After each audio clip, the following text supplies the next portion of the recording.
ಈಗ ರೀ ಪಾವು ಕಿಲೋ ನೆಲ್ಲಿಕಾಯಿ ಅದಾವೆ ರೀ, ಜವಾರಿ ನೆಲ್ಲಿಕಾಯಿ ಪಾವು ಕೆ ಜಿ ಅದಾವೆ ನೋಡಿರಿ.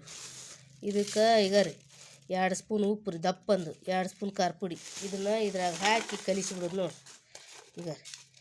ಆಮೇಲೆ 1-2 ದಿನ ಬಿಟ್ಟಿನ ಕಲಿತೈತ್ರಿ ಅದು. ಈಗ ಹಿಂಗೆ ಇಟ್ಟಿದ್ದು ಕಲಿಸಿ ಈಗ ರೀ ಇಂಥದ್ದೊಂದು ಡಬ್ಬೆ ತುಂಬಿಡ್ತೀವಿ ನೋಡ್ರಿ ಇದ್ರಾಗ. ಆಮೇಲೆ ಕುಡ್ಕೊತೈತ್ರಿ ಅದು. ಇವ 2 ಹಾಕಿ ಇದ್ರಾಗ ಕಲಿಸಿ ತುಂಬಿಟ್ಬಿಡ್ಬೇಕು ನೋಡ್ರಿ. ಇಂಥದ್ದೊಂದು ಡಬ್ಬ್ಯಾಗ ತುಂಬಿಟ್ಟು ನೋಡ್ರಿ.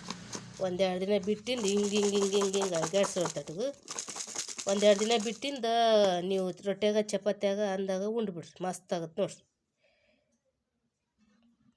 ಉಪ್ಪು ನಿಮಗೆ ಏನಾರು ಕಮ್ಮಿ ಅನಿಸ್ತಂದ್ರೆ ಇನ್ನೊಂದು ಅರ್ಧ ಸ್ಪೂನರ 1 ಸ್ಪೂನರ ಹಾಕ್ರಿ.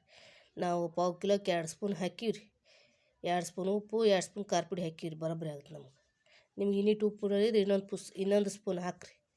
ತಯಾರಾಯ್ತು ನೋಡ್ರಿ ಸಿಂಪಲ್ ನೆಲ್ಲಿಕಾಯಿ ಉಪ್ಪಿನಕಾಯಿ. ಈಗ ಕಾಣಿಸ್ತದೆ ನೋಡ್ರಿ ನೆಲ್ಲಿಕಾಯಿ ಎಷ್ಟು ಚಂದ. ಈಗ ಇಂಥದ್ದೊಂದು ಬಾಟ್ಲ್ಯಾಗ ತುಂಬಿಟ್ಬಿಡ್ರಿ. ಪ್ಲಾಸ್ಟಿಕ್ ಇರಲಿ ಗಾಜಿಂದು ಇರಲಿ ನಡಿತೈತ್ರಿ